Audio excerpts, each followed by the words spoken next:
आज मैं आपको 5 चीज़ें बताऊंगा जो आपको नहीं करना है अरेंज मैरिज के प्रोसेस में। पहला, नेवर डिग देयर पास्ट। काफ़ी सारे लोग इंसान को उनके पास्ट से जज करते हैं। पास्ट मैटर नहीं करता है। हम आज जो भी हैं अपने पास्ट के कारण है, बट अगेन हम वैसे इंसान नहीं हैं। हम काफ़ी चेंज हुए, हम काफ़ी इंप्रूव किए। काफ़ी सारे लोगों का पास्ट अच्छा था, किसी का ख़राब था, किसी ने बहुत ज़्यादा गलती की, किसी ने कम गलती की, बट अगेन हम उनसे उनको जज नहीं कर सकते हैं। उन सब गलतियों के बाद, उन सब से सीखने के बाद आज एक इंसान कैसा है वो मैटर करता है। सो काफ़ी सारे लोग मैंने देखा है जब वो किससे मिल रहे हैं शादी के लिए, उनके पास्ट के बारे में बहुत जानने का ट्राई करते हैं। क्या वो पहले रिलेशनशिप में थे, उन्होंने कितने बार डेट किया है, या फिर उनकी पहले क्या आदतें थी। ये सब मैटर नहीं करता है। मैटर वो करता है कि आज जो के इंसान बैठे हैं वो कैसा है, उनका कैरेक्टर कैसा है। अगर वो इंसान काफ़ी अच्छे हैं, आपसे काफ़ी अच्छे से बात कर रहे हैं, अपने दोस्तों को, परिवार को, सबको बहुत अच्छे ट्रीट करते हैं, उनके गोल्स अच्छे हैं, सबकी हेल्प करते हैं, बिल्कुल मैटर नहीं करता कि उनका पास्ट कैसा है। सो बहुत बार जब आप पास्ट को डिग करते हैं, आप एक पोटेंशियल मैच जो आपका हो सकता है उसके आप चांसेस को कम कर रहे हैं। सो अगर आपको लगता है कि आपको मन करता है उनके पास्ट के बारे में जानने का, आपको ये समझना पड़ेगा कि उनका प्रेजेंट मैटर करता है, क्योंकि जो फ्यूचर जो क्रिएट होगा आप दोनों का, वो आज पे डिपेंड करता है कि आप दोनों आज कैसे हैं। पास्ट में कैसे doesn't matter. Second, don't share every single information with your parents about them. इसका मतलब ये है कि आप जब किससे मिलते हैं, आपको वो सारी इन्फॉर्मेशन अपने पेरेंट्स से शेयर नहीं करनी है। जैसे कि मैं आपको स्टोरी बताऊंगा मेरे क्लाइंट की।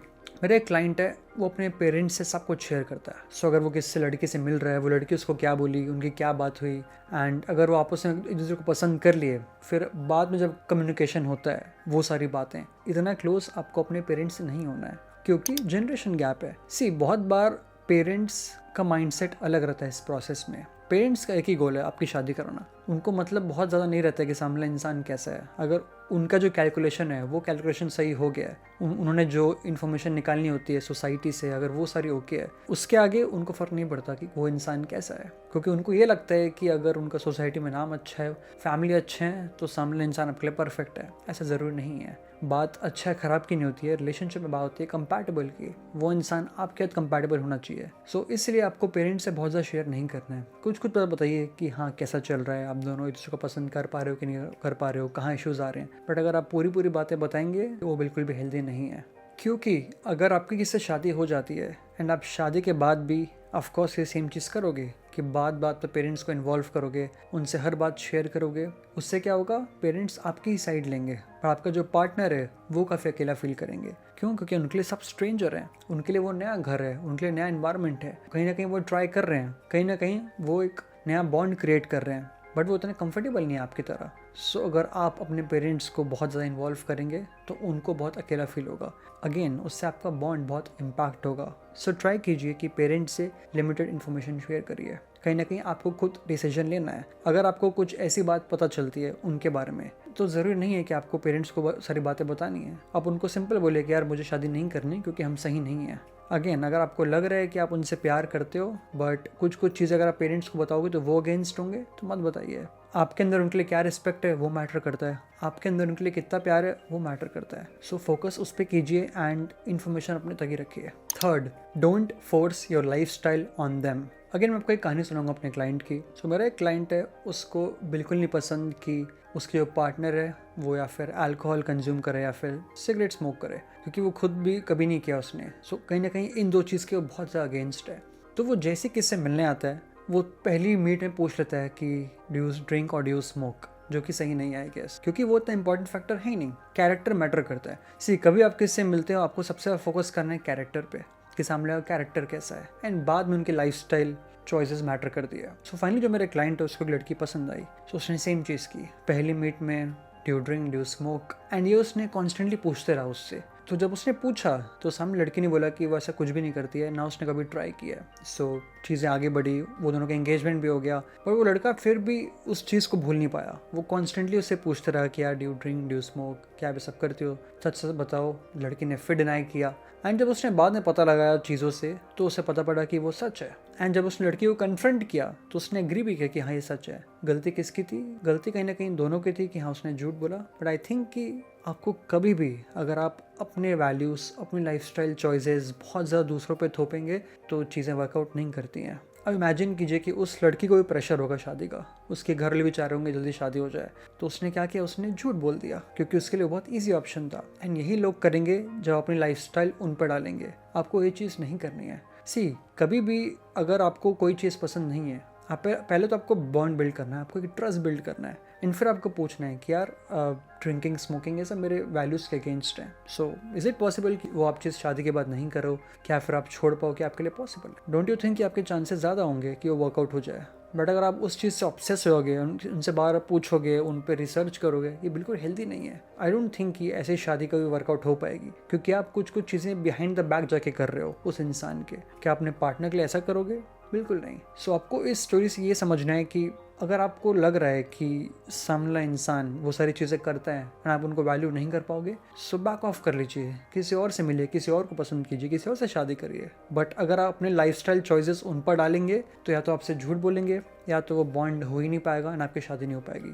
तो choice is yours. Fourth, love at first sight doesn't exist. मैं नहीं मानता कि आपको किससे फर्स्ट टाइम मिलकर प्यार हो सकता है। अट्रैक्शन हो सकता है बट प्यार नहीं हो सकता। प्यार क्या होता है? प्यार ये होता है कि आप चूज़ कर रहे हो, आप डिसाइड कर रहे हो कि हाँ मुझे इससे प्यार करना है क्योंकि मैं इस इंसान के बारे में सब कुछ जानता हूँ एंड इंसान मुझे बहुत पसंद है। तब आप किससे प्यार करते हो? जब किसी को जानते हो। जब आप किसी को जानते ही नहीं हो, आप उनसे प्यार नहीं कर सकते हो, क्योंकि जब भी आप बोलते हो कि यार it's love at first site, it's just attraction. वो सिर्फ अट्रैक्शन है क्योंकि आप बस वो सारे फैक्टर्स देख रहे हो जो बहुत इजीली फिगर आउट किया जा सकता है। उनके लुक्स कैसे हैं, वो कितना स्मार्ट हैं, कैसे ड्रेसअप किए हैं, वो बात कैसे कर रहे हैं, कितने कॉन्फिडेंट है। बट अगेन वो इंसान कैसे हैं, उनकी क्या वैल्यूज़ हैं, उनके क्या बिलीव्स हैं, ये सब जानने के लिए बहुत महीने लगते हैं। एंड अगर आप एक इंसान को जानोगे अच्छे से तो ही आप डिसाइड कर पाओगे कि आपको उनके साथ रहना है कि नहीं, आपको उनसे प्यार है कि नहीं। मेरा एक दोस्त है जिसने एक बार मिल के डिसाइड कर लिया कि मुझे इससे शादी करनी है, क्योंकि वो एक लिस्ट ले गया था, वो सारी लिस्ट टिक हो रही थी एंड उसे लगा कि ये तो मेरे लिए परफेक्ट इंसान है। एंड उसने एंगेजमेंट कर ली। एंगेजमेंट के 3 महीने बाद उसने एंगेजमेंट तोड़ दी। क्योंकि उसे रियलाइज़ हुआ कि दोनों बहुत अलग लोग हैं। बट अगेन उसे लगा कि यार ये तो मुझे प्यार हो गया, कितनी अच्छी इंसान है एंड ये बहुत परफेक्ट बॉन्ड है। फिर कैसे हो गया? क्योंकि इंसान को टाइम लगता है खुद को रिवील करने में। मैं जैसा भी हूँ, मैं आपको डे 1 पे नहीं बताऊंगा मैं कैसा हूँ। आप मेरे साथ टाइम स्पेंड करोगे, मैं आपके साथ कंफर्टेबल होऊंगा, फिर मैं खुद को रिवील करूंगा धीरे धीरे। आप टाइम लेते हो खुद के ऑथेंटिक सेल्फ को रिवील करने में, एंड जब बाद में मैं ऐसा करूँगा आपको ये नहीं लगना चाहिए कि यार ये इंसान ही पूरा चेंज हो गया। कोई भी इतना इजीली चेंज नहीं होता। एज आई सेड, हम टाइम लेते हैं खुद का रियल सेल्फ दिखाने में। सो अगर आपको लग रहा है कि आपको कोई पसंद आ गया बहुत ज़्यादा, आप उनको हाँ बोल दोगे, तो ये गलती बिल्कुल मत करिएगा, क्योंकि एज आई सेड वो सिर्फ अट्रैक्शन है एंड अट्रैक्शन टेम्पररी होता है। आपको शादी नहीं करनी है उनसे just on the base of attraction. हाँ, अगर आपको पसंद है उनको आप जानिए 3 महीना, 4 महीना, 6 महीना, और अगर वो कंसिस्टेंट है, आप जो उनके लिए फील कर रहे हो एंड जो भी ग्राफ है आप दोनों का, जो आपका बॉन्ड है, जो कंपैटिबिलिटी है वो ऊपर ही जा रहा है, तो फिर डेफिनेटली उसको कंसिडर कीजिए एंड शादी करिए। बट कुछ टाइम दीजिए और इम्पेशेंट हो के आप एक बार में हाँ नहीं बोल सकते, क्योंकि as a set love at first sight doesn't exist. Fifth, fear of disappointing your parents. काफ़ी सारे लोग को मैं जानता हूँ जो सिर्फ शादी के लिए इसलिए हाँ बोल रहे हैं क्योंकि उनको बहुत ज़्यादा प्रेशर है अपने पेरेंट्स से। वो अपने पेरेंट्स को डिसअपॉइंट नहीं करना चाहते हैं, वो अपने पेरेंट्स का प्रेशर हैंडल नहीं कर पा रहे हैं एंड इस डर से शादी कर रहे हैं। अगेन ये एक बिल्कुल सही रीज़न नहीं है शादी करने का।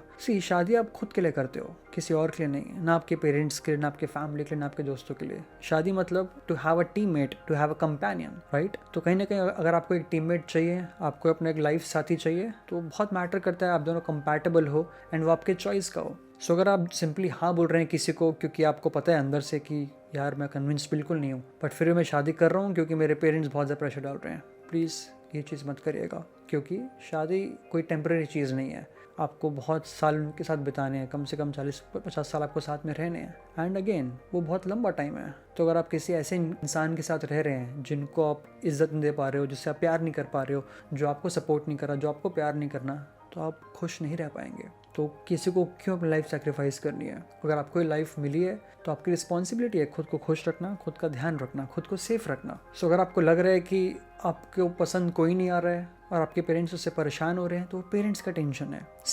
मैं आपको एक कॉन्सेप्ट बताऊंगा और उसको बोलते हैं direct versus indirect hurt. With respect to our parents. इसका मतलब ये है कि अगर आपके पेरेंट्स आपसे कुछ चाहते हैं, अगर वो बीमार हैं, आप उनकी हेल्प नहीं कर रहे हैं, अगर वो आपको कोई काम दे रहे हैं कि यार ये मार्केट से लो, आप ये नहीं कर रहे हैं, सो अगर ये सारी चीज़ें आपसे वो निराश हो रहे हैं, तो ये आपकी रिस्पॉन्सिबिलिटी है, क्योंकि आप ये उनके लिए कर सकते हो एंड आपकी रिस्पॉन्सिबिलिटी है उनका ध्यान रखना। बट अगेन, अगर वो आपसे एक्सपेक्ट कर रहे हैं कि यार तुम शादी कर लो, उससे मैं खुश रहूँगा, यार मुझे बहुत प्रेशर है, शादी कर लो, इन सब चीज़ से अगर वो परेशान हो रहे हैं तो उनका टेंशन है, इसके लिए जिम्मेदार आप बिल्कुल नहीं होंगे, ना आपको खुद पे फॉल्ट लेना है वो। सो आपको ये समझना पड़ेगा कि अगर आपके पेरेंट्स बहुत ज़्यादा परेशान हो रहे हैं, स्ट्रेस ले रहे हैं, बिल्कुल सही नहीं है, ये उनकी गलती है। एंड अगर वो परेशान है भी तो उन्हें रहने दो। इसका मतलब ये नहीं कि आप स्टेप अप करके आप शादी कर लोगे, उनकी परेशानी को दूर कर दोगे, क्योंकि फिर आप परेशानी खुद पे ले रहे हो, राइट। वो सिर्फ ट्रांसफ़र हो रहा है, आपको परेशानी हटानी है रूट से। उसका सोल्यूशन ये है कि आप पेशेंस रखेंगे तो आपको सही लड़का या लड़की डेफिनेटली मिलेगी, फिर आप उनसे शादी करिए, क्योंकि उससे आपके पेरेंट्स भी खुश होंगे, आप भी खुश होंगे,